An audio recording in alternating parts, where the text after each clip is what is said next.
প্রবন্ধের উপরে আলোচনা করবার জন্য বিনীত অনুরোধ জানাচ্ছি শিল্প সমালোচক জনাব মঈনুদ্দিন খান। সবাইকে শুভেচ্ছা। মঞ্চে আছেন যাদের আমরা ভাই বা বোন বলি, সেরকম ফর্মালিটিজের জায়গা নাই, কারণ রঞ্জনের ছবি পূর্বদেশের একটা ব্যাপার আছে আর কি, এইভাবে ফর্মালিটিজের মধ্যে আমরা থাকি না। তো আপনারা যারা এসেছেন, একে তো রমজান মাস, তার মধ্যে দ্বিতীয় অর্থে চলে এসছে দিন। যতই বলি যে ক্ষুধার্ত পেটে ঠিক মেধার চর্চা সহজ নয়। রঞ্জনের সঙ্গে, জাহিদুল রঞ্জনের সঙ্গে এবং রিজভিলের সঙ্গে আমার দীর্ঘ স্মৃতি। দুজনই আমার সহকর্মী, এই প্রতিষ্ঠানেও আমি পড়িয়েছি সেমিস্টারে। আর স্টানফোর্ড ইউনিভার্সিটিতে যেখানে রঞ্জন ছিল সেখানে আমি 6 বছর পড়িয়েছি। আর বিসিতে 5 বছর পড়িয়েছি, সেখানেও আমরা একসঙ্গে পড়িয়েছি। তো আমাদের মিশনগুলো একই রকমের ছিল, যে চলচ্চিত্র বোধ জাগ্রত করা এবং ভালো চলচ্চিত্র দেখা এবং ভীষণ তৈরি হয় এবং তার ব্যক্তি যেন ব্যক্তি হয়ে ওঠে এবং সমষ্টিকে প্রসারিত করে চিন্তায় চেতনায়, এরকম একটি ব্যাপার। কিছুদিন যাবত অসুস্থ, ওষুধ খাচ্ছি, একটু জড়ানো গলা, ক্ষমা করবেন। আমি এবং অঞ্জন প্রথম যেদিন দেখা হয় আমার এই মাঠটাতে, সেটা হচ্ছে 80 দশকের শুরুতে, গত শতাব্দী। আমি আগে এসেছিলাম 79 সালে। আমরা জানি যে আমাদের বিকল্পভাবে চলচ্চিত্র নিয়ে চিন্তা করা, অর্থাৎ এফডিসির ভিতরে না যাওয়া, বিএফডিসির ভিতরে, সেই ফিল্ম সোসাইটি মুভমেন্ট, সেই মুভমেন্টের যে অন্যতম মানুষ মোহাম্মদ খুসরো, বাংলাদেশ ফিল্ম সোসাইটি, যেটা 1963 সালে প্রতিষ্ঠিত হয়, যেটার উল্লেখ মাহমুদ হোসেন দুলালের প্রবন্ধে আপনারা দেখেছেন। সেই সংগঠনটি 63 সালে হয়। তো 60-এর দশকে এটা কিছু ছবি দেখিয়েছে, কিন্তু পাবলিকেশনও হয়েছে 2-3টি, কিন্তু এর আসলে বিকাশটা, জাগরণটা বা এর জোয়ারটা হচ্ছে 70-এর দশক। এবং এর 70-এর দশকের শেষে চলচ্চিত্র বোধ ও জীবনের ক্ষেত্রে যে প্রতিষ্ঠানটি, যার নিজস্ব কোনো পাঠশালা নেই, এই ঢাকা বিশ্ববিদ্যালয়ের মাঠ, যার একটা চর্চার বড় কেন্দ্র, সেখানে খুসরো ভাই আসতেন, মোহাম্মদ খুসরো, এবং আমরা চলচ্চিত্র দেখতাম বিদেশি মিশনগুলোতে। ব্রিটিশ কাউন্সিল এখানে কম, কারণ ব্রিটিশদের সেই ধরনের ছবি খুব কম, ডকুমেন্টারির কথা বাদ দিলে। আলিয়াস প্রসেস, আর রাশিয়ান কালচার সেন্টার, তখন সোভিয়েত কালচারাল হাউস। সেই সুবাদে আমাদের একটা সুবিধা ছিল যে আমরা ইস্টার্ন ব্লক বা কমিউনিস্ট ব্লকের অন্যান্য দেশ, পোল্যান্ড, হাঙ্গেরি, এইসব দেশের ছবি দেখতে পেতাম। রোমানিয়া, সব দেশের ছবি দেখেছি মনে হচ্ছে, রাশিয়ার ছবি। এবং আমরা জানি যে রাজনীতি ছাড়া কথা বলা কঠিন। দুটা রাজনীতি ধারা ছিল, একটা আমেরিকানদের আর একটা সোভিয়েতদের। সোভিয়েতরা কত পাবলিকেশন আমরা জানি, আমেরিকানদের ছিল ফ্রাঙ্কলিন বুক হাউস হয়েছিল, সেগুলোতে আবার আমাদের যারা অংশ নিয়েছিলেন তারা এই নয় যে সবাই কমিউনিস্ট কিংবা সবাই আমেরিকান পন্থী, দুই পক্ষই দুই জায়গায় কাজ করতেন। তো যারা কাজ করতেন, যেমন তানভীর ভাই কাজ করতেন এই সোভিয়েত কালচার হাউসে, আমরা তানভীর ভাইকে বলতাম তানভীর অফ। তারপরে মুকুল ভাই আসলো, মুকুল অফ। তো এরকম আমরা মজা করতাম। যাই হোক, এইটা ছিল, এই জন্য বলি যে এইটা আসলে আমাদের চলচ্চিত্রের জাগৃতির ক্ষেত্রে একটা বড় ভূমিকা রেখেছে। সোভিয়েতদের কালচারাল হাউসটাই ছিল আসলে যথার্থ সিনেমা হল, যেটা আমরা বলি মুভি হাউস। সেখানে সাউন্ড সিস্টেম, অ্যারেঞ্জমেন্ট সবকিছু পারফেক্ট ছিল। আমরা জানি যে সোভিয়েত এটা করতো তাদের নিজের দেশে, যেখানে আমাদের ছবি দেখতে গেলে প্রথমে অন্তপক্ষে আলু চাষ নিয়ে কিংবা সাইবেরিয়ায় তৈরি উত্তর নিয়ে এটা ডকুমেন্টারি দেখে তারপর তারপরে হোক, আর যেটাই হোক খারাপ হোক সেটা দেখতে হবে, ফ্লাই হোক। কারণ তাকে বুঝতে হচ্ছে, তার দুইটা ছবি এখানে অনেক আগে থেকেই ছিল, শুরুর দুইটা ছবি, তো প্রকৃত ফিল্ম দেখেন। আর আরেকটি বড় জায়গা হচ্ছে আলিয়াস প্রসেস। আলিয়াস প্রসেসের সুবিধাটা ছিল যে আলিয়াস প্রসেস আমরা ছবি দেখতাম একদম সাইলেন্ট রুট থেকে। তখন আমরা যখন ছবি দেখছি তখনও তো রেস্টটা হয়ে গেছে নোবেল বাগের বা নিউ ওয়েভের। সেই ছবিগুলো আমরা সমস্ত নাম নিজে শুনেছি, আবেল গাছ বলি, রেনোয়া বলি, তারপরে কুফো, গদা, সমস্ত এরিক রোমের সব কিছু আমরা আসলে ফিল্ম সোসাইটি ছবি দেখতে গিয়ে শিখেছি, তাদের ছবি দেখার পর আমাদের আলোচনা হতো। তখনকার কালচার পরিমণ্ডলটা খুব গুরুত্বপূর্ণ ছিল, যেহেতু এটা আমি ভেবেছিলাম যদি আমাদের হঠাৎ করে বন্ধ হয়ে যাওয়াতে শিক্ষক স্টুডেন্টরা থাকবে তাহলে আলোচনাটা সুবিধা হবে। তো আমাদের চলচ্চিত্র পাঠের সুবিধাটা ছিল তখন যারা এখানে ছবি দেখতেন আলিয়াস প্রসেস কিংবা গেটে ইনস্টিটিউট, তখন নাম ছিল, যেটার নাম আবার এখন হয়েছে জার্মান কালচার হাউস, না এখন গেটে, এখন গেটে, আগে জার্মান কালচার হাউস এবং তার পাশে হচ্ছে ইন্ডিয়ান মেলোডিটেরিয়ান। এবং এগুলোতে আর আমেরিকা 1776 থেকে 1976 কিছুক্ষণ পরে কেন জানি একটা মুভি জন্য বিশেষ অ্যারেঞ্জমেন্ট করেছিলেন তোপখানা রোডে, প্রচুর ছবি দেখা হতো। তো আমরা সেখানে যেতাম, হলিউডের ছবি, চ্যাপলিনের পুরো প্যাকেজ সেখানে নিয়ে আসলে আমরা চ্যাপলিন দেখি। তাদের মিশন তাদের মতো, সোভিয়েতদের মিশন সোভিয়েতদের মতো, তারাও কফি খাওয়ায়, বিস্কিট খাওয়ায়, ছবি দেখায়, কত মজা। সোভিয়েত ওনারা নানান ধরনের ড্রিঙ্কস দেয় এবং তাদের size Soviet size, communist size. তো এই সব কিছু মিলে আমরা যে আরেক ভিন্ন ধরনের দীক্ষা লাভ করেছিলাম, এটা হচ্ছে জরুরি কথা। আমার কথা হলো যে চলচ্চিত্রের মধ্যে যে আমরা ঢুকেছিলাম, তারা এসেছিলেন, এইটা খুব তাৎপর্যপূর্ণ। যেমন চ্যাপলিন দেখার পরে, যদিও সেটা আমেরিকান আলোচনা করেছিলেন শওকত ওসমান এবং আরেকজন কবি, শুনলে আপনারা বিস্মিত হবেন, অনেকে হয়তো এই তথ্যটা জানেন, শহীদ কাজী কবি। এবং চ্যাপলিনের লাইমলাইট ছবিতে সমস্যাটা মানে সংকটটা কোথায় মানুষের অস্তিত্ব, সেই কথা প্রতিষ্ঠিতভাবে বলেছিলেন শহীদ কাজী, আর কেউই বলতে পারেনি। যে পারফরমেন্স করার পরেও মানুষ আসছে না, চ্যাপলিন ছবির মধ্যে যা ঘটনা অনেক নিশ্চয়ই দেখেছেন লাইমলাইট, এক পর্যায়ে চ্যাপলিন অভিনয় করতে করে পড়ে গেলেন মঞ্চ ভেঙে, এবং তখন তার মঞ্চের এই কাঠ সেই একেবারে শরীরের মধ্যে ঢুকে গেছে, সে বাঁচার জন্য আর্তনাদ করছে, তখন লোকজন তালি দিয়ে দিচ্ছে যে পারফেক্ট অভিনয়, মানে রক্ত না ছড়ালে শিল্প সৃষ্টি হবে না। এই গভীরতর মেসেজটা কবি শহীদ কাজী অনুভব করতে পারছিলেন যথার্থভাবে। এখন ছবি আসতো, শামসুর রহমান আসতেন, আখতারুজ্জামান ইলিয়াস, তারপর মাজহারুল ইসলাম আর্কিটেক্ট, তারপর রবীন্দ্র সাইন আর্কিটেক্টের বিরাট একটা অংশ, শিল্পীদের মধ্যে মোহাম্মদ কিবরি আসতেন। এরকম বিভিন্ন ঘাটে বিভিন্ন জায়গার অনেক মানুষ এসে সম্পৃক্ত হয়েছিল। সেই মেলবন্ধনটা আমাদের সংস্কৃতি চর্চার ক্ষেত্রে খুব গুরুত্বপূর্ণ ভূমিকা রেখেছে। দুলাল খুব মোহাম্মদুল হোসেন খুব বিস্তারিতভাবে লিখেছেন, এটা আমি খুবই আমার কাছে অনেক প্রেসাইজলি লিখেছেন। আর দু একটা পয়েন্ট আমি হলে যোগ করতাম, না যোগ করলে কিছু এসে যায় না, যেটা হচ্ছে যে গুস্তাভ পূর্বে বা বদলিয়ারের কথা যখন এসেছে, অবশ্য 1848-এর রেভলিউশনটার পরেই প্যারিসের যে চেহারাটা বদলে গেল এবং 50-এর দশকে রিয়ালিজম প্যাভিলিয়ন করে রিয়ালিজম মসজিদ পূর্বে এই নামেই তো একদম বিপ্লব হয়ে গেল। তারপর কিছুকাল পরে বাধার প্রবন্ধটা লিখলেন যে আধুনিকতার বিষয় নিয়ে। সেই সব জায়গাগুলা যেহেতু আমাদের ছাত্রদের কাজে লাগতে পারে, আমাদের চুল পেকে গেছে, তো ওইটা আরেক বিস্তারিত করলে আমার মনে হয় যে আধুনিকতা বুঝতে আরো সুবিধা হবে। কারণ হচ্ছে ওই যে স্যাগো ফরাসিদের এবং একাডেমির ভেতরে নিয়ম কানুন মেনে শিল্পের চর্চা এবং শিল্পের প্রদর্শনী, সেটাকে কিন্তু ভেঙে যায় 1850-এর দশকে। এবং রিয়ালিজম কিন্তু একটা রেভলিউশন, এই জন্য তখন আর শোধিত এই রোমান্টিক রেনেসাঁস শিল্প ভাষা এগুলো আর কিছুই বলল না, এবং রিয়ালিজম চলে আসে। আর ঈশ্বর তো আমি তো পূর্বে তো আমি তো রেভলিউশনে বিপ্লবী। তো এই কথাগুলো বিস্তৃতভাবে বলে প্রবন্ধটা করা হয়েছে। তো অনেক কিছু যোগ করা যেতে পারে, আমি ওর সঙ্গে কথা বলতে পারি। আর যথার্থ বলেছে যেটা হলো রিজভী ভাইয়ের কাজের মূল্যায়ন হয়নি। আজকে আমরা যদি তাকাই তাদের ছবিগুলোর দিকে, একটা জিনিস খুব অবাক লাগে যে দুজনেই কিন্তু ইউরোপের যে সেন্ট্রিসিটি মানে বাঘা জায়গাটা, সেটা হচ্ছে পশ্চিম ইউরোপ কিংবা হলিউড, এই দুটার বাইরে শিক্ষা এবং দীক্ষা লাভ করেছেন। একজন পোল্যান্ডে, আরেকজন হচ্ছে ইন্ডিয়াতে।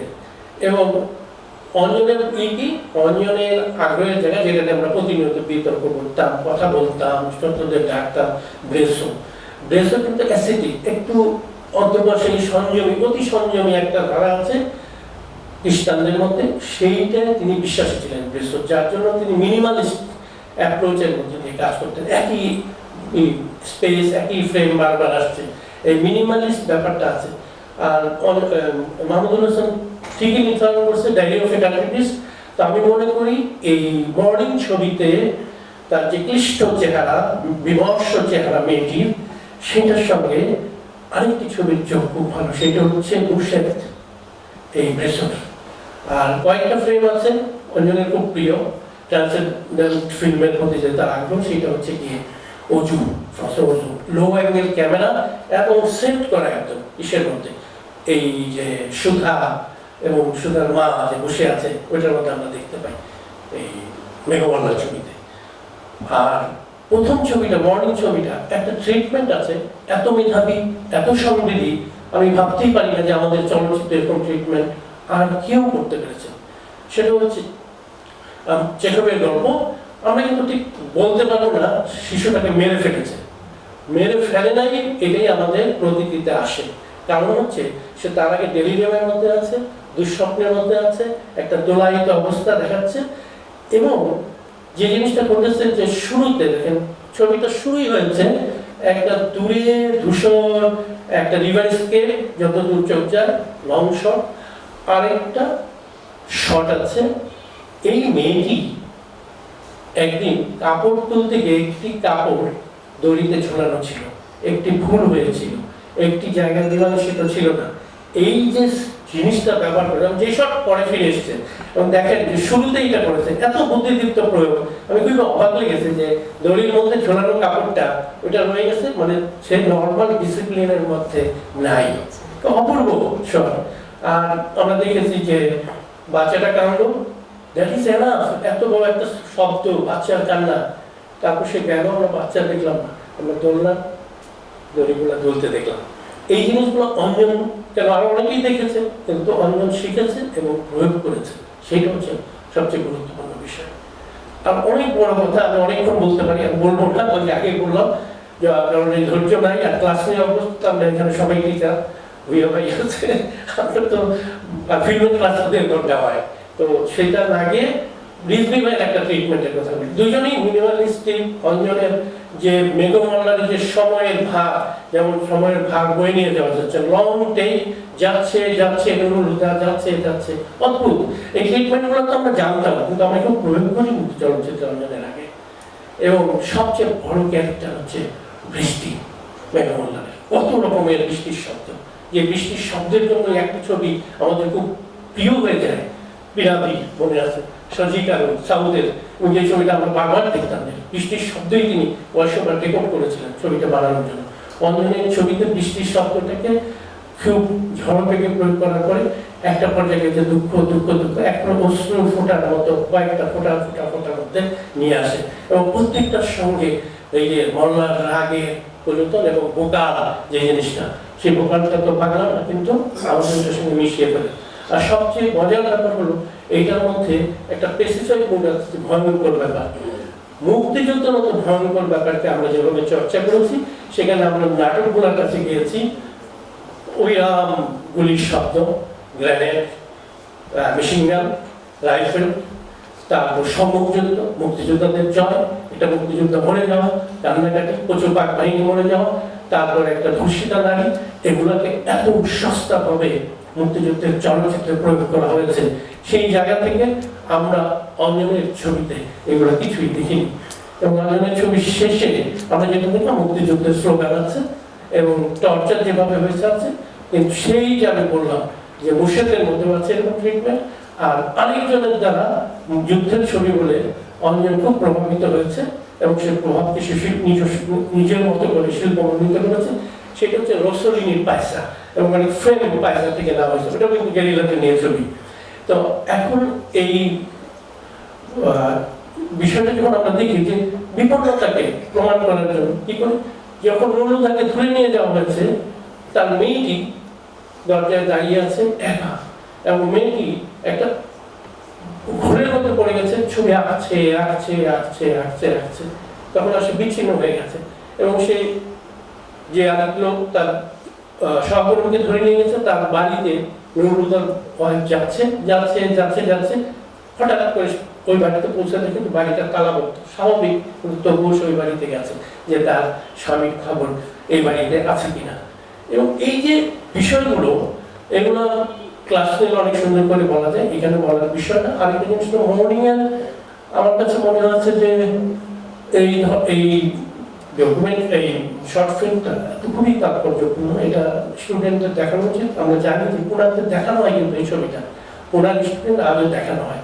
আর ওই যে এই ছবিটা এই যে ছবিগুলো যে মনিকার মেয়েটা অভিনয় করেছে, তো সেগুলো তো আসলে বিরাট জাগরণ লেগেছে ভারতের যে প্যারালেল সিনেমা বা ঋত্বিক ঘটক যাওয়ার পরে যারা বেরিয়ে এসছে, যাদের উল্লেখ এই লেখার মধ্যে আছে। আর ওনাদের ল্যাঙ্গুয়েজে কিন্তু সম্পূর্ণ আলাদা, হলিউডকে চ্যালেঞ্জ করে। তো সেটা হচ্ছে যে জানসি বা কিসুলস্কি, আদ্রওয়াইদা, রোমান পোলানস্কি, তার সঙ্গে দেখা সাক্ষাৎ হতো, কাজ করেছেন হায়দার রিজভী ভাই, সেটা বড় বিরাট ব্যাপার। আমরা দেখেছি যে তাদের ছবি একবার ফেস্টিভ্যাল হলে এসছে, দেখাও হয়েছে, এসেছিলেন পুলিশদের এখান থেকে। আর রিজভী ভাইয়ের স্মৃতি তো অনেক, রিজভী ভাই একটা কাজ করেছে এই আপনাদের বিভাগে। রাজীব খুব একটা বড় কাজ করেছে, যে জীবিত অবস্থায় রিজভী ভাইকে নিয়ে একটি বই বের করেছে। আমাদের সঙ্গে মারা যাওয়ার পরে বের করি, আমরা শোক সভাবাদী মানুষ, তো এই জন্য আমরা স্মরণ সভার অপেক্ষায় থাকি যে মরুক তারপরে স্মরণ করুক। আমাদের কালচারটা এরকম হয়ে গেছে আর কি, যেটা আসলে জীবিত অবস্থায় যে মূল্যায়ন করা উচিত সেটা নেই। এবং বৃদ্ধ হতে হবে, তাকে পুরস্কৃত করতে হলে ভাঙা চেহারা হতে হবে, আসার দিন শোনা যাবে তিনি অসুস্থতার বসে আসতে পারেননি, এইসব পথ সংস্কৃতিতে ভরপুর বাংলাদেশ। তো এখন যেটা হচ্ছে যে এই ছবিগুলো আমরা দেখাই না, কিন্তু এখন যেটা আমরা দেখাচ্ছি রিজভী ভাইয়ের ছবি বা অঞ্জনের ছবি, যে তুমি 22 মিনিটের ছবি করো, 30 মিনিটে করো, 15 মিনিটে করো, এটার ক্ষেত্রেও সংস্কৃতি চর্চা ক্ষেত্রে, চলচ্চিত্র চর্চার ক্ষেত্রে একটা বড় ভূমিকা নিয়েছে শর্ট ফিল্ম ফোরাম। কারণ বাংলাদেশ চলচ্চিত্র সংসদ এবং অন্যান্য চলচ্চিত্র সংসদ মিলে চলচ্চিত্র সংস্কৃতি বা চলচ্চিত্র শিল্পের আস্বাদন, দেখা, বোঝা, এই বোঝাপড়াটার পরে চলচ্চিত্র তৈরি, ফিল্ম মেকিং, এই কাজটার একটা বৈপ্লবিক ভূমিকা পালন করছে শর্ট ফিল্ম ফোরাম, যেটার মধ্যে দিয়ে অনেকে বেরিয়ে আসছে। এবং আমরা দেখেছি যে পুনাতে যারা গেছে, অভিনয়ের জন্য গেছে, এডিটিং এর জন্য টুটুল ভাই গিয়েছেন, আনোয়ার ভাই গিয়েছেন, তা সালাউদ্দিন জাকি গিয়েছেন, বাদল ভাই গিয়েছেন। তো এই ধারাবাহিকতায় আমরা কিন্তু সবচেয়ে ভালো একটা প্রোডাক্ট পেলাম অঞ্জনের কাছ থেকে। আরেকটা জিনিস হচ্ছে, আমাদের তো নবধারার চলচ্চিত্র ডেফিনেটলি আছে, তাই প্রথমেই আমি পেলাম মোর্শেদুল ইসলাম, তারপরে তানভীর ভাই, তানভীর মোকাম্মেল, তারপর তারেক মাসুদ, জাহিদুল মহিমঞ্জন। চিন্তার দিক থেকে সবাই আলাদা আলাদা, তাদের অর্জনের প্রতি আমি শ্রদ্ধাই জানাবো, কিন্তু একটা জিনিস হচ্ছে যে চিন্তাশীল চলচ্চিত্র, যে চিন্তা গর্ভ বা চিন্তাঋদ্ধ সমৃদ্ধ চলচ্চিত্রের কথা যখন আমরা আলোচনা করবো, যে জিনিসগুলো আছে কিনা, যে আমরা কতগুলো অবজেক্টিভ কোরিলেটিভ দিয়ে বুঝতে পারি কিনা, সেই প্রসঙ্গে যখন আসে তখন আমরা অঞ্জনের ছবির কথা, রিজভী ভাইয়ের ছবির কথা দেখেন। যখন এই প্রুশিয়ান অফিসার প্রুশিয়ান অফিসারের মধ্যে যখন তার প্রেম আসে নারীর প্রতি, প্রেমের অনুভবটা তিনি কিভাবে ট্রান্সলেট করলেন ছবিতে, আপনারা নিশ্চয়ই একটু আগে দেখেছেন ছবিটা। সে হাতের তালু দিয়ে ঘোড়ার কেশরের উপর আস্তে করে দাঁড়াচ্ছে, তার জীবনে প্রেমের অনুভব আসছে। হ্যাঁ, কত চমৎকার একটা সংগীত ট্রিটমেন্ট। এরকম প্রচুর ট্রিটমেন্ট আছে, অঞ্জনে আছে, হায়দার রিজভীতে আছে। আমাকে রাজীব আপনাদের সে আমাকে কথা বলে যে রিজভী ভাইয়ের ছবিটা দেখেন, আপনি কথা বলেন। এইবার না, অনেক আগে সেটা, এবার তো ওই আবার দিল, কম্পিউটারের হার্ড ডিস্ক নষ্ট হয়ে যায়, তো আবার দেখলাম আমি, আর প্রবন্ধটাও করলাম। এই প্রবন্ধটা ছাপা বলে কোথাও ভালো হবে, অনেক মানুষ, আমাদের গুটি কয়েক মানুষ পড়েছে। আর ছবি দেখে দেখে যদি আমরা ই করতে পারতাম, কথা বলতে পারি, পরবর্তী সময় ছাত্রদের জন্য অনেক কথা আর কি ছবি দেখলেই বোঝা যায়, সেই জিনিসগুলো আমরা প্রায়শই করি না। আমি একটা কথা বলে শেষ করবো, আসলে ভালো ছবি দেখা, বোঝা, তর্ক করা এবং সেগুলোকে প্রয়োগ কিভাবে করতে হয় টেকনিক্যালি, এই দীক্ষাটা যেন আমার মনে হয় এই বিভাগ থেকে হয়। যেখানেই যে এই কথাটা বলি, কারণ তার মনে কোনো লাভ নেই। এই যে আমাদের যে অঞ্জন হলো বা তারেক হলো, মোর্শেদ হলো, তানভীর হলো, সবাই ফিল্ম সোসাইটির প্রোডাক্ট। অঞ্জন যখন প্রথম পুনাতে যায়, তখন পুনার টিচাররা বললো যে তুমি এগুলো কোথায় দেখেছো, কি করে জানো, নোবেল ভাগ নিয়ে কথা বলো, নিওরিয়ালিজম কথা বলো, হলিউডের ইন্ডিপেন্ডেন্ট ছবি নিয়ে কথা বলো, তুমি কোথায় দেখেছো এগুলা? এবং সে বিষয়ে বলে আমরা ফিল্ম সোসাইটি করতাম। তো তারা জানতো না, বাংলাদেশ সম্পর্কে মানুষ জানে না, বলে যে আমরা ফিল্ম সোসাইটির মধ্যে দেখেছি। তো আমি তখনই একটা ভালো ইমপ্রেশন হয়ে গিয়েছিল ওটা ফিল্ম ইনস্টিটিউটে। তো আমি আশা করবো যে চলচ্চিত্র দেখার মধ্য দিয়ে চলচ্চিত্র সংস্কৃতি চর্চা এবং চলচ্চিত্র সংস্কৃতি চর্চা অন্য সংস্কৃতি চর্চার চেয়ে অনেকাংশে কঠিন। যেমন যদি ছবির মিউজিকটা যদি না বুঝি, এটা তো ছবি দেখা হলো না। ভিজুয়ালটা যদি না বুঝি, লাইট কি যদি না বুঝি, সাইলেন্স কি বুঝে না বুঝি, আমরা যদি না বুঝি যে সাউন্ড ট্র্যাক ক্রিয়েটেড সাইলেন্স, বেসক কথা যেটা বেসক বলেছে, তো তাহলে কিন্তু আমি এবং তারপর ছবির প্রতি তার যে মমতা এবং ভালোবাসা, সেটার দু একটা নিদর্শন অনেকে দেখেন নাই বলে আমি আর বললাম না। চাঁদের অমাবস্যার ছবিতে দেখতে পাবেন, একটা টেকনিক্যাল শো হয়েছিল, সেখানে আমরা দেখেছি সাদা ঘোড়া দিয়ে ট্রিটমেন্ট, একদম তাৎপর্য ছিল, তা আপনাদের মনে হবে। তো এই আর কি, কথা তো বাঙালি কথা বলতে তো আর কথা বলতেই চায়, কথা বলতে বলতে সে মরে যেতে চায়, মরে যেতে চায় না। সবাই ভালো থাকে, ধন্যবাদ।